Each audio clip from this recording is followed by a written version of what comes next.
Olá, estamos começando o vídeo sobre o cumprimento de mandado de forma remota.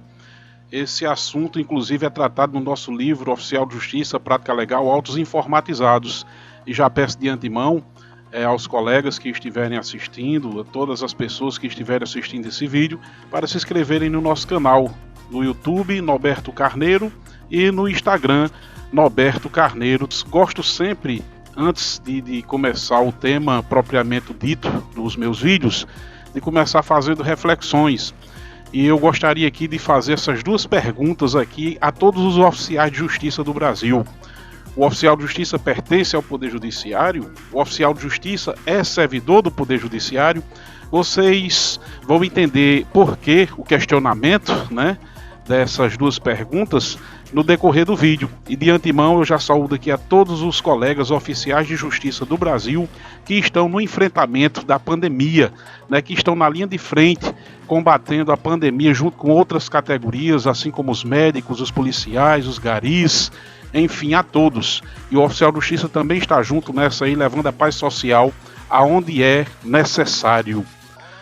E já para responder essas perguntas que eu fiz aí, aqui a resolução 313 do CNJ já responde, onde ela diz aqui no artigo 1º, que diz o seguinte: o artigo 1º visa estabelecer o regime de plantão extraordinário no âmbito do Poder Judiciário Nacional para uniformizar o funcionamento dos serviços judiciários. Já o artigo 2º diz: o plantão extraordinário, que funcionará em idêntico horário ao do expediente forense regular, estabelecido pelo respectivo tribunal, importa em suspensão do trabalho presencial de magistrados e servidores, como também estagiários e colaboradores das unidades judiciárias. Gravem bem esses dois artigos para a gente responder aquelas duas perguntas da nossa abertura, do nosso tema aqui.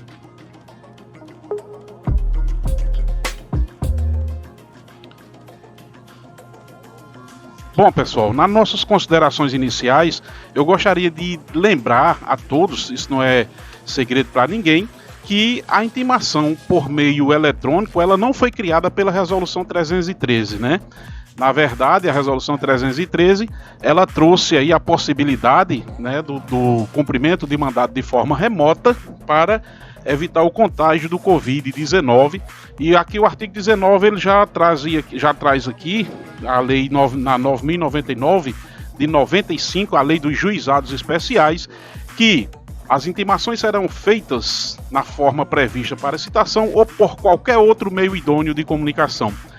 Muitos tribunais já admitem a intimação através do WhatsApp e outros meios de comunicação. E aqui a gente, pegando um gancho do artigo 3º da Resolução 313, fica bem claro aqui a utilização do meio remoto, dos meios tecnológicos disponíveis para a atuação do oficial de justiça também.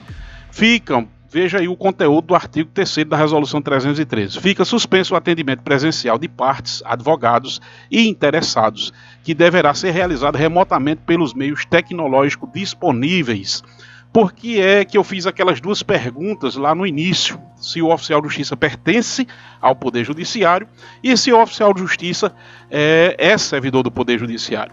Esse artigo aqui, pessoal, ele se estende a todos, indistintamente, e tem colegas que ficam receosos de emitir uma certidão do cumprimento de um mandado judicial de forma remota, de forma eletrônica. E quais são os meios eletrônicos disponíveis? Nós temos vários, temos o WhatsApp, temos o e-mail, temos a videoconferência, temos o próprio telefone, enfim, é uma série de meios tecnológicos disponíveis para a realização de atos do cumprimento de mandado judicial de forma remota. Claro que o nosso trabalho, em via de regra, é presencial, mas os atos de comunicação, aqueles que podem ser feitos de forma remota e que dispõem do número de telefone, que a parte dispõe de um aparelho para receber essas comunicações, eu entendo que a gente deve fazer ela de forma remota para evitar o contágio do Covid-19. E vejam bem, quando eu trago isso, nós sempre avocamos alguns princípios que norteiam o Poder Judiciário, e um deles é o princípio da instrumentalidade das formas. E nós temos aqui a previsão tanto no Código de Processo Penal como no Código de Processo Civil. No Código de Processo Penal, artigo 563, diz o seguinte: nenhum ato será declarado nulo se da nulidade não resultar prejuízo para a acusação ou para a defesa.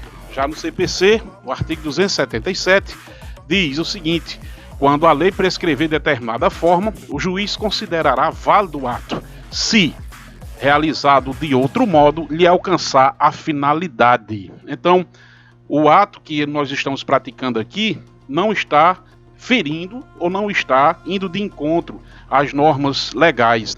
Pelo contrário, estamos obedecendo, inclusive, uma regulamentação do órgão superior do CNJ, que assim determina, como bem está claro aí no artigo 3º da Resolução 313. E vejam bem, com o advento da Resolução 313, nasceram algumas normas por todo o Brasil. Entre elas, eu cito essas duas aqui como exemplo: a Ordem de Serviço número 001/2020, do Juizado de Violência Doméstica e Familiar contra a Mulher da Comarca de Campina Grande, aqui no estado da Paraíba. E aqui o juiz permitiu que os oficiais de justiça da Comarca de Campina Grande realizassem as intimações das partes envolvidas nesses processos de forma eletrônica, de forma remota. A exceção é no caso das partes que não tenham meio eletrônico disponível para receber essas intimações dessa forma. Então, nesse caso, o oficial de justiça terá que ir presencialmente. A outra norma que nós citamos é o provimento número 10/2020 da Corregedoria Geral de Justiça do Estado do Ceará, que da mesma forma possibilitou o cumprimento de mandados judiciais de forma eletrônica, de forma remota, e ele lá tem todo o regramento, tem todas as situações que podem ser feitas. Então, tudo isso aconteceu num curto espaço de tempo. Essas situações, nós já sabíamos que com o surgimento de novos sistemas, novos aparelhos, isso é uma realidade. E o que a pandemia fez foi adiantar esse processo. Então, é como se nós tivéssemos saído dessa roda aqui para essa em poucos meses. A evolução foi muito rápida. Eu digo sempre que a pandemia adiantou o trabalho de cerca de 4, 5 anos, que nós teremos que nos adaptar e já viver um momento diferenciado.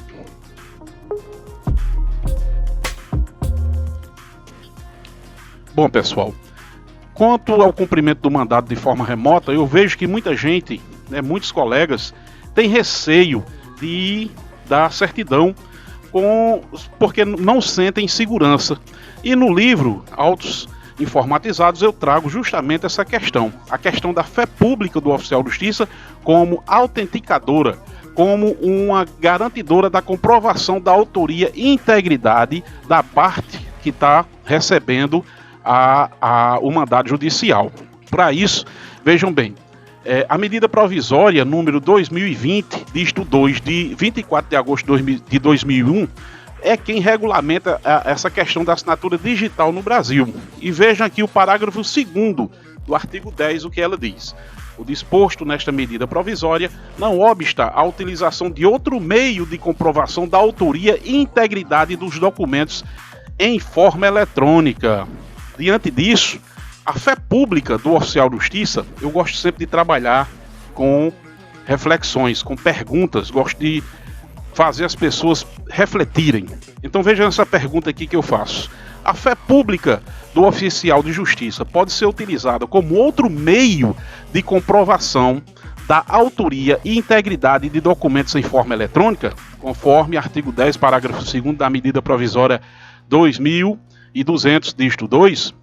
Primeiro, antes de responder o que eu entendo, vamos entender o conceito de fé pública segundo Aurélio Buarque.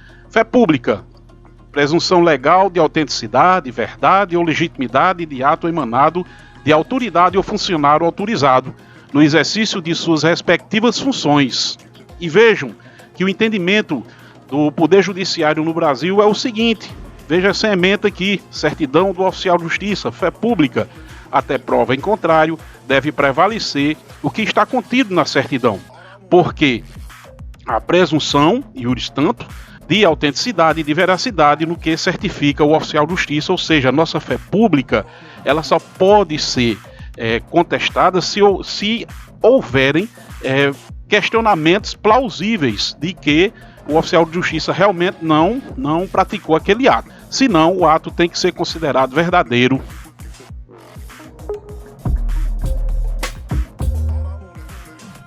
Feito isso, pessoal, eu trago aqui um caso prático, que inclusive lavrei essa certidão durante um plantão judiciário em que estive exercendo minhas atividades, e essa certidão eu trago ela como modelo também no livro Autos Informatizados.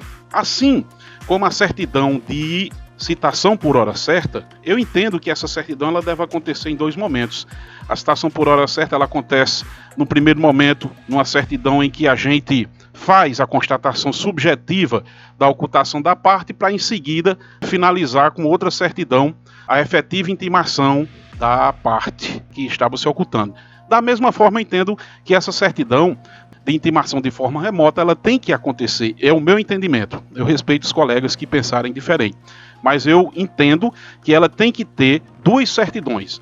Uma, no primeiro momento, para identificar a pessoa, que é aqui onde nós vamos usar a nossa fé pública como autenticadora, usando a nossa fé pública para atestar de que a pessoa a qual está sendo destinada o mandado judicial é ela própria.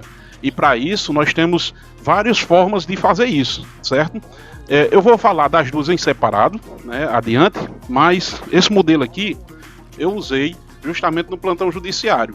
Aqui, nessa primeira, eu faço a identificação da parte, e aqui nessa segunda eu faço efetivamente a intimação, declaro a pessoa efetivamente intimada, tratando outros detalhes. Essa certidão eu tive que enviar para o e-mail da técnica judiciária que estava de plantão comigo no dia, que é outro assunto que eu trago no livro Autos Informatizados. Eu assinei ela digitalmente, como está aqui, como vocês podem ver. Vamos ver agora ela de forma detalhada cada uma. Nessa aqui, na certidão de identificação, o que é que eu trago? Eu digo aqui o seguinte: certifico que fiz o atendimento remotamente da pessoa indicada no mandado através do meio tecnológico disponível, artigo 3º da Resolução 303 do CNJ, objetivando prevenir o contágio pelo coronavírus, ligando para o número de telefone tal, que também é o WhatsApp indicado nos autos. Depois de me identificar como oficial de justiça, de posse das informações pessoais da pessoa destinatária do mandado colhidas no processo, a mesma respondeu o seguinte, e aqui eu dou a dica, né? A gente vai lá no PJE, ou vai no processo, tanto tem a qualificação das partes, se for um processo criminal, se for um processo civil, a gente vai lá no processo, pega as informações e com essas informações, nome, número do RG ou CPF, se for o caso. O RG eu botei como exemplo, mas se não possível localizar o RG, se tiver o CPF, a gente pega o CPF, o nome do pai, o nome da mãe e o endereço, que geralmente está lá no processo. Então a gente faz o batimento dessas informações e as respostas sendo positivas, podemos atestar e declarar de que a pessoa a qual o mandado está sendo destinada é realmente a pessoa que estamos falando ao telefone. Em seguida, faço aqui o registro, a ligação foi originada do telefone e o WhatsApp deste oficial de justiça de número tal, às tantas horas, no dia tal. Então o referido é verdade ou fé, finalizo essa certidão e já vou para a seguinte. E aqui nessa certidão de conclusão digo o seguinte: certifico que após a devida identificação conforme certidão acima, ainda ao telefone, intimei a senhora fulana de tal, colocando-a conhecedora de todo o teor do presente mandado, recebendo a resposta da mesma, de que ficou ciente de tudo. Ato contínuo. Enviei via WhatsApp cópia da decisão judicial, que serve como mandado no formato PDF, sendo confirmado logo em seguida o recebimento conforme print que segue em anexo. Isso aqui é importante, pessoal, porque esse print é como se fosse a assinatura digital da parte. Ela está confirmando que recebeu e a gente confirmando que enviou. Assim, com ênfase ao princípio da instrumentalidade das formas e considerando que o ato processual atingiu sua finalidade usando o meio tecnológico disponível, conforme o artigo 3º da Resolução 313/2020 do CNJ, concluí a diligência e submeto o ato para análise do juízo. E finalizo a certidão e assino. E como vocês podem perceberem, essa certidão eu assinei também digitalmente com meu token, né, com minha assinatura digital, como aqui está. E aqui, pessoal, é o modelo que eu utilizo de print, né, para juntar no PJE. Assim como eu junto a certidão, junto também esses prints para confirmar que efetivamente intimei a pessoa indicada no mandado e que ela recebeu os documentos da intimação, tanto a intimação em PDF como os anexos. E aqui eu dou uma dica, eu faço o seguinte: aqui é Francisco Norberto Gomes Carneiro, oficial de justiça plantonista do plantão extraordinário da comarca de Souza, matrícula tal. Conforme contato telefônico, estou enviando decisão judicial para a sua ciência. Depois eu pergunto, depois que envio os docs, confirme o recebimento, por favor. Ela recebeu, confirmou, agradeci a ela, né, de forma educada, e concluí dessa forma a intimação da parte. Tá certo, pessoal? Então fica aí as dicas de uso dos meios eletrônicos da intimação, do cumprimento de mandado de forma remota. Eu utilizei o WhatsApp, mas a gente pode utilizar a videoconferência, pode ser através do e-mail, enfim, pode ser qualquer meio que comprove o recebimento da intimação pela parte a ser intimada. E aqui, nas minhas considerações finais, eu já deixo aqui as dicas para os colegas que vão cumprir mandado judicial durante a pandemia, né? E agora, em muitos locais, os TJs estão voltando. Aqui no estado da Paraíba, está voltando de forma gradual. E uma modalidade de diligência que eu acho que vai ser fixada é a diligência híbrida. O que é que eu entendo como diligência híbrida? É aquela em que a gente tanto diligencia de forma presencial como de forma remota. E eu vou explicar como. Os tribunais, eu acho que os tribunais, quando eles colocam o valor da indenização do transporte dos oficiais de justiça, acham que a gente, na primeira tentativa para intimar as pessoas, na primeira diligência a gente vai conseguir. E muitos colegas que estão ouvindo e vendo esse vídeo sabem que nós temos que, às vezes, dar 2, 3, 4 viagens no endereço da parte. Principalmente nos casos de quando é citação ou intimação por hora certa, quando a parte está se ocultando. Temos que ir várias vezes. Então, a diligência híbrida eu entendo da seguinte forma: nós vamos a primeira vez, chegamos lá, não encontramos a parte, eu já identifico, localizo o número de telefone dela, o número de WhatsApp, e ligo para ela e concluo a intimação de forma eletrônica, de forma remota, justamente tomando esses cuidados que eu citei anteriormente. Então, até isso eu entendo que a pandemia ela veio deixar mais forte, porque muitas dessas coisas que a pandemia trouxe, eu acho que após pandemia a gente vai continuar utilizando. Então, já é bom que os colegas comecem a se familiarizar com as tecnologias para adaptarem ao trabalho no dia a dia, o trabalho do oficial de justiça. Muito obrigado a todos e até o próximo vídeo.